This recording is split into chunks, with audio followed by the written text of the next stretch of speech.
Você deve ter visto por aí algumas fotos dos nossos protestos, ou com certeza viu em alguma mídia. Talvez você tenha passado por elas e achado até meio cafona. Talvez você tenha parado para ler e não entendeu a mensagem. Então, eu vou te explicar a importância do 12 de setembro para nós. E você vai me permitir roubar apenas alguns minutos do seu tempo. Muitas mulheres sofrem há anos a separação terrível e traumática de seus filhos. Somos milhares e milhares de mães, somos milhares e milhares de mulheres que estão separadas dos seus filhos e filhas. Mulheres de todos os continentes, de todos os países. Mulheres mortas em vida, acusadas de manipular, de mentir, de fingir. Obrigaram-nos a deixar nossos filhos nas mãos de instituições sociais ou dos pais, que de uma forma ou de outra não os tratam bem e os fazem sofrer. Aquele sofrimento insuportável para eles e tão impossível para nós. Isoladas por anos, nos sentimos estranhas nesse mundo, pensando que nos transformaram em loucas para nos arrancar de suas vidas. Caladas, escondidas, com medo, sufocadas, anuladas. Para você que é pai, avó, avô, filho, filha, irmão, irmã, amigo ou amiga, nós convidamos você a se juntar a nós, por nossos filhos, pelos direitos dele, para a sua felicidade, por um futuro livre das correntes do medo e das imposições da justiça. É por isso que estamos esperando por você. É por isso que no dia 12 de setembro, milhares de vozes se unem às mães, no Brasil e em outros 16 países, porque proteger nossos filhos não é crime. Bom dia, eu sou a Alessandra, do Coletivo de Proteção à Infância e Voz Materna, e sejam todos bem-vindos. Bom dia, eu sou a Cibele, também do Coletivo Voz Materna. Bom dia a todas e todos. Então, hoje, dia 12 de setembro de 2020, nós estamos fazendo o nosso ato virtual em função da pandemia. Em anos anteriores, fizemos o ato na frente do Tribunal de Justiça, nós de Porto Alegre, e Tribunal de Justiça do Rio Grande do Sul, que é um dia de manifestação das mães pela violência institucional que sofremos, né, pela retirada dos nossos filhos. Nós, no Brasil, eles são retirados com a legitimação da Lei de Alienação Parental. Hoje é um dia muito importante para nós. O Coletivo Voz Materna também completa 3 anos, quando nós nos encontramos no ato, né, do 12S, na frente do Tribunal de Justiça, e nos juntamos para nos fortalecer e começar essa caminhada em defesa dos nossos filhos. Vocês que acompanharam o nosso projeto, viram que a gente, dentro das nossas possibilidades, trouxemos a maior diversidade de profissionais para falar sobre vários aspectos da lei da alienação parental, sobre a síndrome da alienação parental, sobre os efeitos que causa nas mulheres, nas crianças, na família, e por que não dizer na sociedade. Hoje também a gente vai trazer, então, um resumo sobre os artigos de lei, os princípios de direitos humanos que são violados cada vez que é usada a lei da alienação parental nos processos, né? Sejam relacionado à movimentação profissional, seja relacionado à vida das crianças e das mulheres, né? Porque são vários direitos que nos são negados. E a gente vai trazer também um comparativo entre a lei da alienação parental e o ECA, o Estatuto da Criança e do Adolescente, para mostrar que as necessidades apontadas na lei da alienação parental já estavam contempladas no ECA, que não tinha necessidade, e que realmente a lei da alienação parental tem servido como um instrumento de violência para agredir as mães, para agredir as crianças, né, para demonstrar o poder, para demonstrar a propriedade sobre pessoas que a sociedade e algumas pessoas consideram inferiores. Hoje, para nós, como a Cibele já comentou, nós teremos essa parte mais instrutiva, mas é um dia de comemoração, é um dia de protesto, e vários dos nossos convidados que participaram dessas lives encaminharam para nós pequenos vídeos de apoio, fazendo, né, talvez alguns resumos das suas falas. Nós vamos dividir isso em 3 blocos e vamos trazendo a nossa apresentação durante eles. Então, é mais um dia de luta, e vamos começar, então, com a nossa apresentação. Mais uma.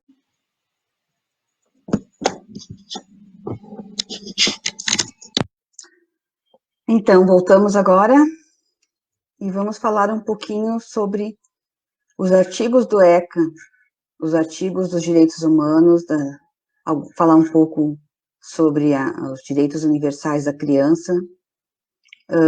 A gente sabe que falar de lei, às vezes, é um pouquinho chato, mas, assim como nós, eu acredito que vocês vão ver como nossas leis são ricas, e o quanto, né, o prejuízo que é deixar de poder usufruí-las nas nossas vidas, e principalmente nesses processos em que é a acusação de alienação parental.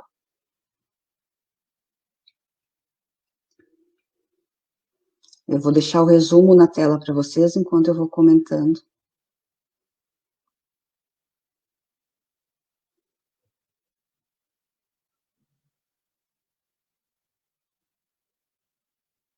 Isso, eu acho que está bem visível para todo mundo.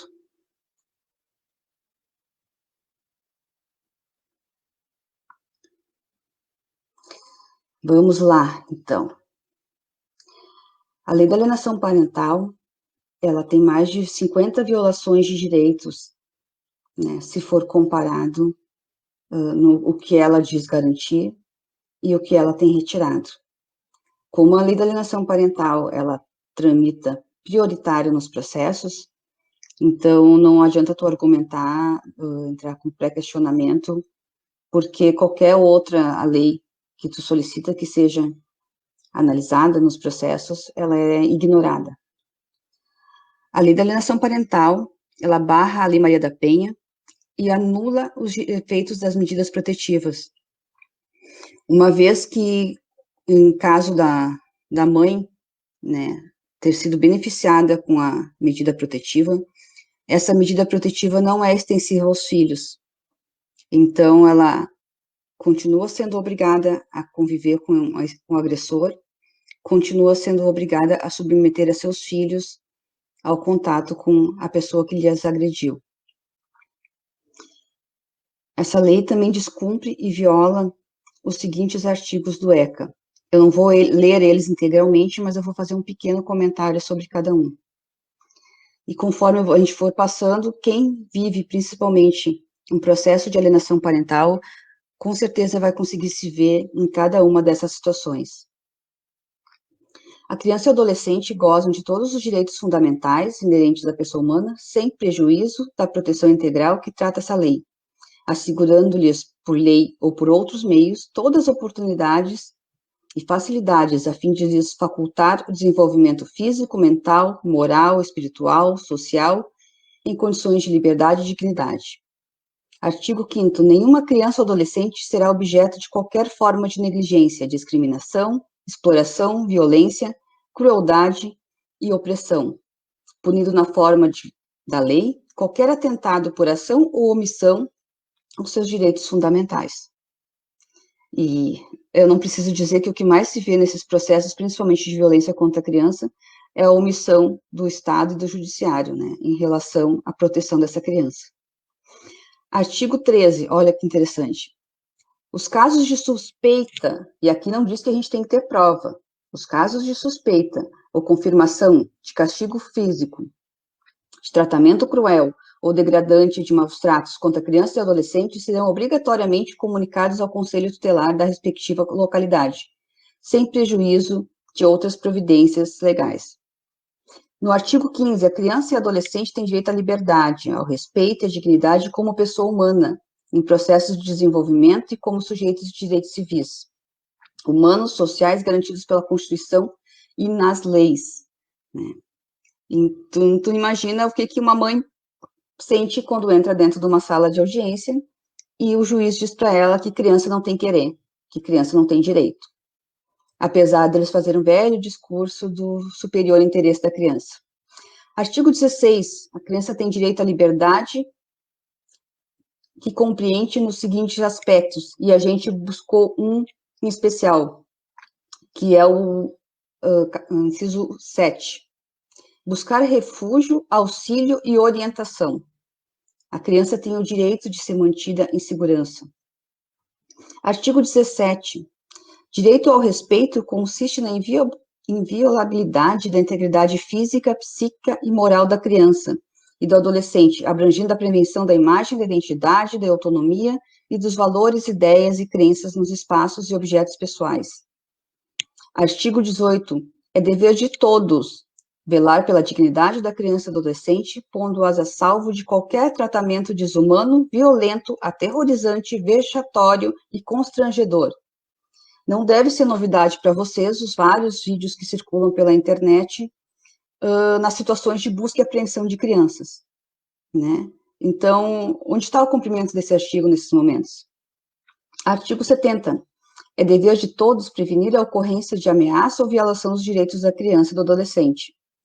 E no 70b, parágrafo único, são igualmente responsáveis pela comunicação de que se trata esse artigo as pessoas encarregadas por razão de cargo, função, ofício, ministério, profissão, ocupação do cuidado, assistência ou guarda de crianças e adolescentes, punível na forma desse estatuto o injustificado retardamento ou omissão culposos ou dolosos.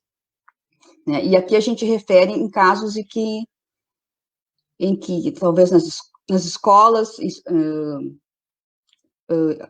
ambiente hospitalar, consultas médicas, até nos próprios centros de referência, onde eles identificam os sinais de violência na criança, seja físico ou emocional, e optam por se omitir. E é importante a gente falar isso, porque desde que a lei da alienação parental entrou no mercado, essa ideologia da alienação parental foi vendida como uma resposta mágica para conflitos, e como se qualquer reclamação, qualquer denúncia que uma mãe fizesse, estivesse relacionada a conflitos familiares. E dessa forma, eles carimbam, digamos assim, eles nomeiam qualquer situação como simples conflito, como alienação parental, e simplesmente essa violência que a criança passou, ela desaparece. No artigo 73, a inobservância das normas de prevenção importará em responsabilidade da pessoa física e jurídica nos termos da lei. Essa é outra questão, a gente não vê ninguém que se omite ser punido, nem em casos em que o juiz deu reversão de guarda, e o pai acabou matando essa criança, como aconteceu essa semana, que a gente viu o caso de um ex-companheiro que não estava satisfeita com a separação, que matou o próprio filho e gravou para mandar para a mãe, né?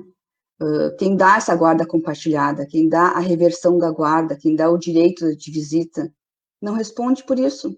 O Estado não responde, o médico que se omite não responde, o psicólogo que entrevista a criança e percebe que ela está com sinais de violência e vai lá e bota o carimbinho da alienação parental, ninguém responde. Em alguns estados, em alguns países, já se consegue essa punição, e eu espero que nós consigamos chegar nessa situação aqui no país também.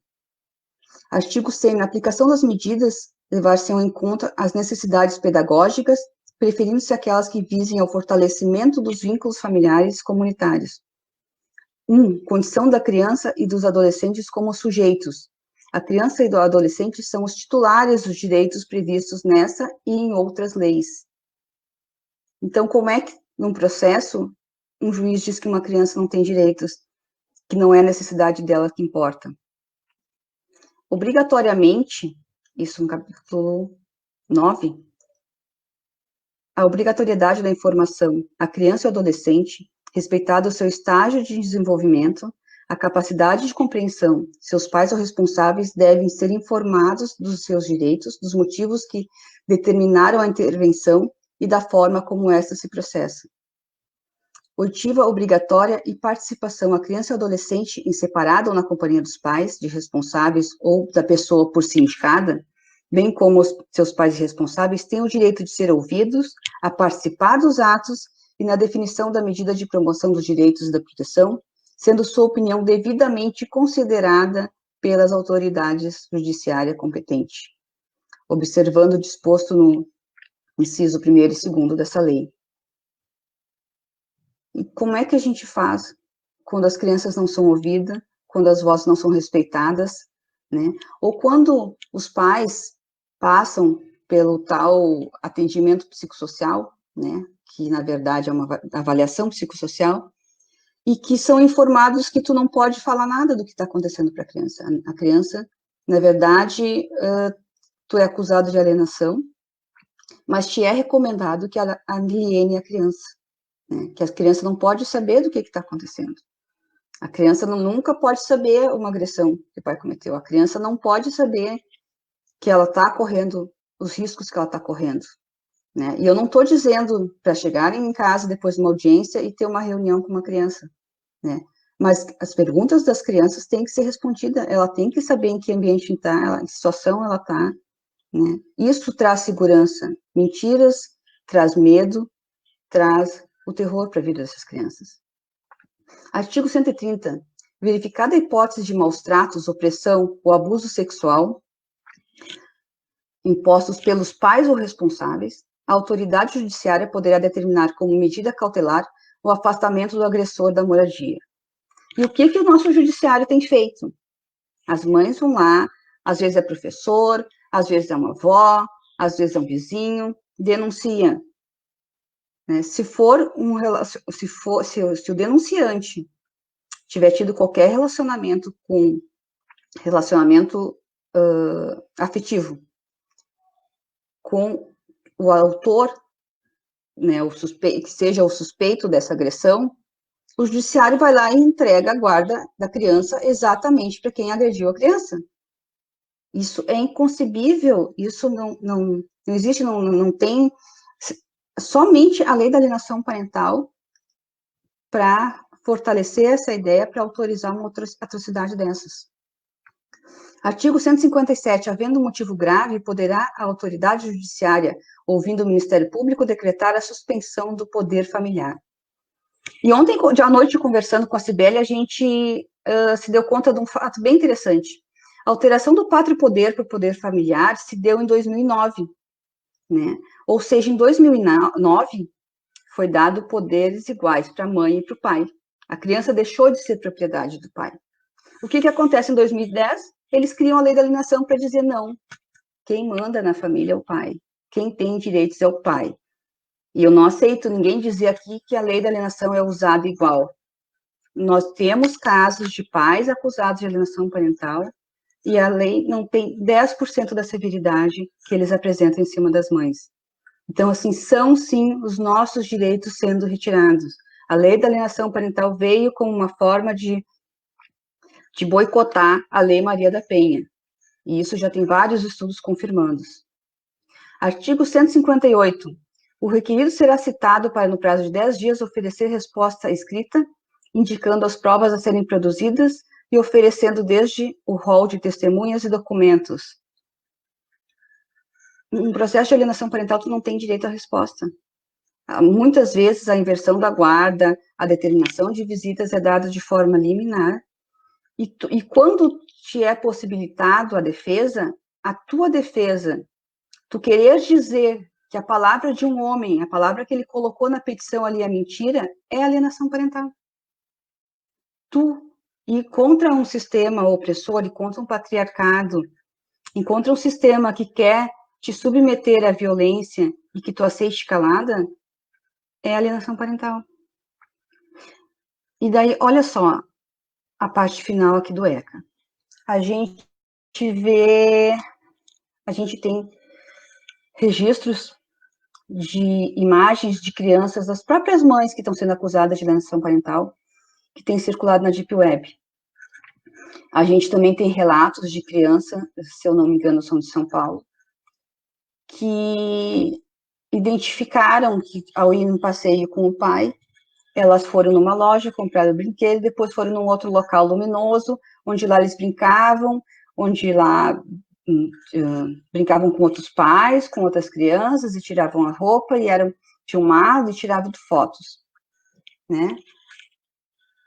É óbvio a relação da lei da alienação parental com as violências contra as crianças, com a pedofilia, com a exploração de crianças, né? E aqui os artigos mais graves, que eu acredito. Artigo 241, vender ou expor à venda fotografia, vídeo ou outro registro que obtenha cena de sexo explícito ou pornografia envolvendo criança e adolescente.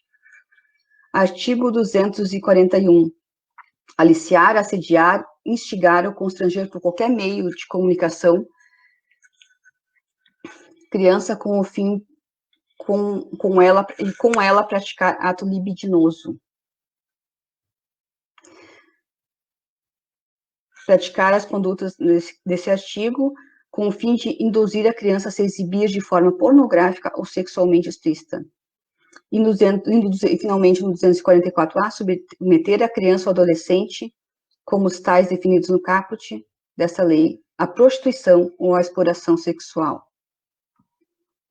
Vamos passar, então, eu não vou ler todos os artigos, né, mas eu acho importante trazer para vocês artigos que foram construídos com uma grande dedicação, pensando realmente na proteção da criança, e que simplesmente são apagados nesses processos, em todo esse processo que envolve o processo emocional, o processo de proteção das crianças. Declaração Universal dos Direitos Humanos, né? A gente não precisa dizer que nesses processos as crianças não são tratadas como sujeitos de direitos. Todos os seres humanos nascem livres, iguais em dignidade e direitos. Dotados de razão, de consciência, devem agir uns para com os outros em espírito de fraternidade. As crianças nos nossos processos são tratadas como seres sem autonomia, incapazes de pensar por si mesmos, como se qualquer ato que eles fizessem fosse necessariamente direcionado por um adulto.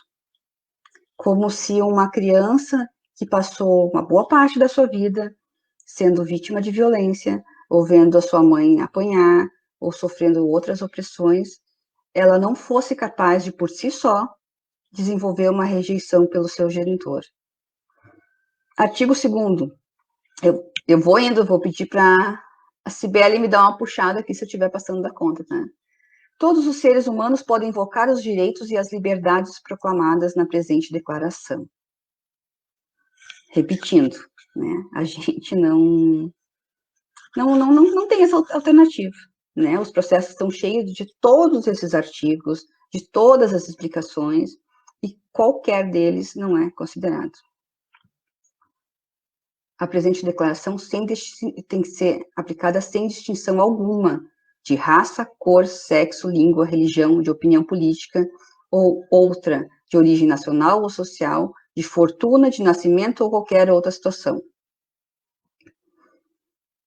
Além disso, não será feita nenhuma distinção fundada no Estatuto Político, Jurídico ou Internacional do país ou território da naturalidade da pessoa, seja esse país ou território independente sobre tutela, autônomo ou sujeito a alguma limitação da soberania. E o que é feito com a alienação parental se não é distorções de lei para desproteger as crianças? Eu não conheço nenhuma criança que tenha passado por um processo desses e que esteja melhor agora, que esteja melhor do que quando ela era protegida pelo Estatuto da Criança e Adolescente. Artigo 3º, todo indivíduo tem direito à vida, à liberdade e à segurança pessoal. A criança tem direito de ser mantida segura, é um direito dela, não é a mãe que está dizendo que quer segurar o filho, é um direito da criança ser mantida em segurança. Artigo 4º, ninguém será mantido em escravatura ou em escravidão ou servidão. A escravatura e o trato dos escravos sobre todas as formas são proibidos. E a gente sabe que tem crianças em situações bem horrorosas. Não tem outra palavra para isso. Artigo 5º, ninguém será submetido à tortura, nem a penas ou tratamentos cruéis, desumanos ou degradantes. Voltamos, né, à situação de visitas forçadas, do juiz querer forçar o amor, né, porque a criança ela é obrigada a amar a pessoa que lhe agrediu. Né? A criança ela não tem consciência das coisas, então, para ela, é mais nocivo ela estar afastada do agressor, né, porque afinal tem o sangue dela, do que passar por todo esse estresse, assim, de ser obrigada a ter, que não basta ela ir nas visitas, não basta ela estar na casa, ela tem que demonstrar afeto por esse genitor. Artigo 6º, todos os indivíduos têm o direito ao reconhecimento em todos os lugares da sua personalidade jurídica, sujeito de direitos. Artigo 7º, todos são iguais perante a lei, sem distinção, têm o direito igual de proteção desta lei. Todos têm direito à proteção igual contra qualquer discriminação que viole a presente declaração e contra qualquer incitamento a tal discriminação. Artigo 8º, toda pessoa tem o direito a recurso efetivo para as jurisdições nacionais competentes contra os atos que violem os direitos fundamentais. Artigo 10º, ninguém pode ser arbitrariamente preso, detido ou exilado. E aqui nós temos uma campanha muito grande para tornar a alienação parental, que não existe nenhuma base jurídica, médica, psicológica, não existe fundamentação, e aí, além de quererem tornar uma doença, querem que seja punível com a prisão, além das multas e todas as sanções que já são aplicadas, mesmo antes da sentença. E, artigo 10º, toda pessoa tem o direito em plena igualdade a quem a sua causa seja equitativa e publicamente julgada por um tribunal independente e imparcial, que decida seus direitos e obrigações das razões de qualquer acusação em matéria penal que contra ela seja deduzida. E daí, o que tu faz com esse artigo quando um juiz olha na tua cara e diz assim, eu não preciso ler o processo para saber que essa mãe é alienadora, eu não preciso ler o processo para saber que tu está mentindo. E não lê, né? Realmente não lê. Não são, assim, uma, duas ou três mães, todas as mães nos relatam isso, que a sua defesa não é analisada. Na maioria dos casos, não é analisada. Artigo 11, toda pessoa acusada de um ato delituoso presume-se inocente até que sua culpabilidade fique legalmente provada. Isso não acontece nos processos de alienação parental. Porque no processo de alienação parental, a acusada é a pessoa que defende a criança. Artigo 12. Ninguém sofrerá intromissões arbitrárias na sua vida privada, na sua família, no seu domicílio, na sua correspondência, nem ataques à sua honra e reputação. Contra tais omissões ou ataques de toda pessoa tem o direito à proteção da lei. E daí, as mães são obrigadas a fazer tratamento psicológico compulsório, a gente tem as casas invadidas, a gente é vigiada, a gente não pode se mudar, tem famílias que sofrem as penas do abandono paterno e são obrigadas a voltar, após a destituição de um casamento, são obrigadas a voltar para a casa dos pais e tentar uma nova vida e procurar um emprego para que seus filhos não passem fome.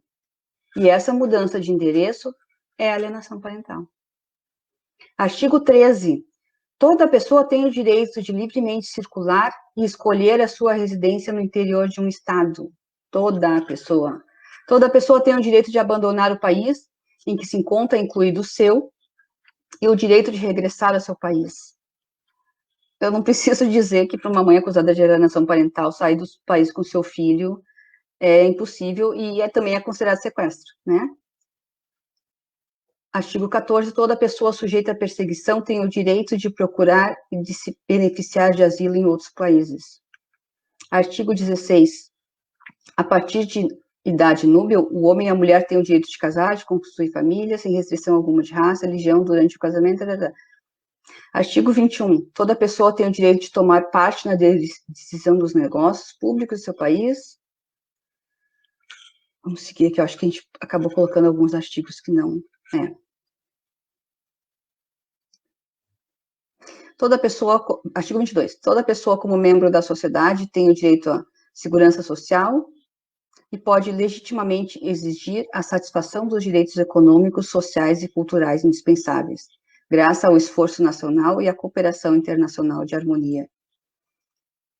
Ou seja, em vez dessas famílias, dessa criança, dessa mulher estar sendo punida, o Estado deveria, sim, dar os recursos para que essa nova família, né, que seja com mãe com filhos, ou da forma que for, pudesse se estruturar, pudesse tocar sua vida adiante. Artigo 25. Toda pessoa tem um nível de vida suficiente para lhe assegurar e a sua família saúde e bem-estar, principalmente quanto à alimentação, vestuário, alojamento, assistência médica e ainda quanto aos serviços sociais necessários. Tem direito à segurança no emprego, na doença, na invalidez, na viuvez, na velhice. Quantas mães perderam tudo que têm por causa desses processos? Tiveram que vender suas casas, tiveram que largar seus empregos, foram demitidas pela instabilidade emocional que essa alienação provocada causa nas mulheres.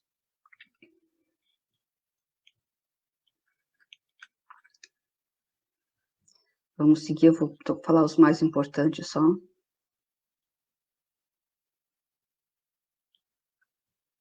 Porque tem artigos que se repetem entre as declarações, né? Declaração Universal dos Direitos da Criança. Princípios que são violados. Princípio 2. A criança gozará de proteção social e ser-lhe-ão proporcionadas oportunidades e facilidades por meio desta lei e outros meios, a fim de lhe facultar o desenvolvimento físico, mental, moral, espiritual, social, de forma sadia, normal e em condições de liberdade. Princípio 4. A criança gozará dos benefícios da Previdência Social, terá direito de crescer, criar-se com saúde. Para isso, tanto a criança como a mãe serão proporcionados cuidados, proteções especiais, inclusive adequadas no pré e pós-natais. A criança terá o direito à alimentação, recreação, assistência médica adequadas. E isso aparece bastante quando se questiona, principalmente, os valores em que é necessário para a manutenção de uma criança, né? A criança precisa comer, a criança precisa alimentar, algumas crianças têm problemas sérios de saúde, né? Que precisa de um acompanhamento, de um suporte maior. Daí nós temos também o princípio 6. Para o desenvolvimento completo e harmonioso da sua personalidade, a criança precisa de amor e compreensão. Criará-se sempre que possível aos cuidados dos pais, sob a responsabilidade dos pais, e em qualquer hipótese num ambiente de afeto, de segurança moral e material, salvo em circunstâncias especiais, a criança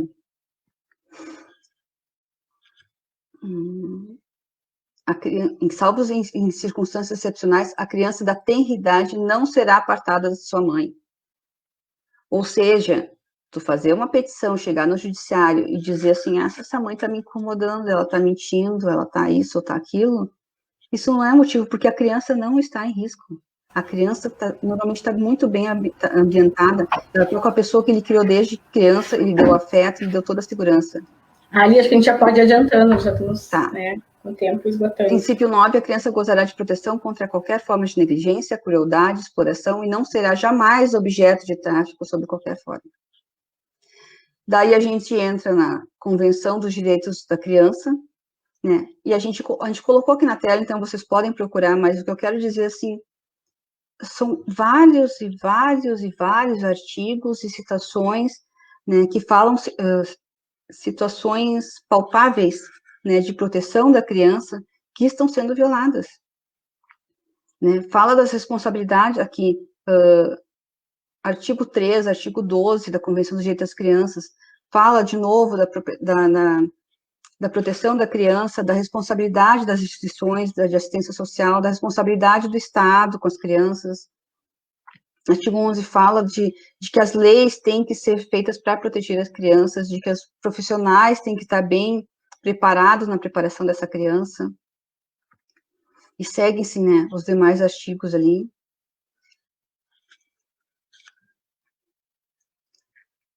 E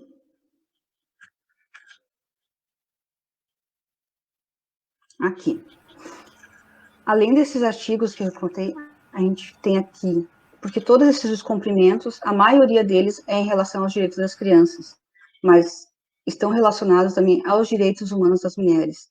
Além dos artigos citados, a Lei da Alienação Parental descumpre as recomendações dos enunciados do COPEVID, enunciados 2, 7 e 8, quando o juiz não aceita a medida protetiva nas horas de família, e o 15, 17, 35 e 36.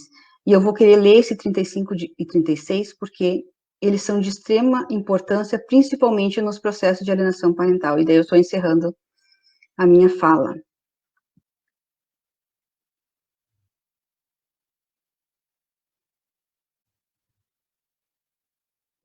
Enunciado 35. O promotor de justiça deve zelar para que, na vigência da medida protetiva de urgência em favor da mulher, de regulamentação de direitos de convivência com seus filhos e filhas, considerados vítimas diretas e indiretas de violência contra ela praticada, tal decisão deva prevalecer sobre a decisão da vara de família que concede visitas ou regulamentação de guardas ao agressor, tendo em vista o disposto 3 da Lei Maria da Penha, a especialização em gênero e o direito à proteção integral previsto no artigo 227 da Constituição Federal. A absolvição por falta de provas, que é o que fala no enunciado 36. Absolvição por falta de provas, um processo de violência doméstica ou estupro de vulnerável não configura por si só ato de alienação parental.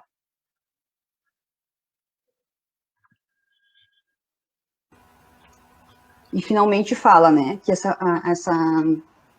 proteção tem que ser estendida para a criança, que essa proteção tem que prevalecer sobre as demais decisões.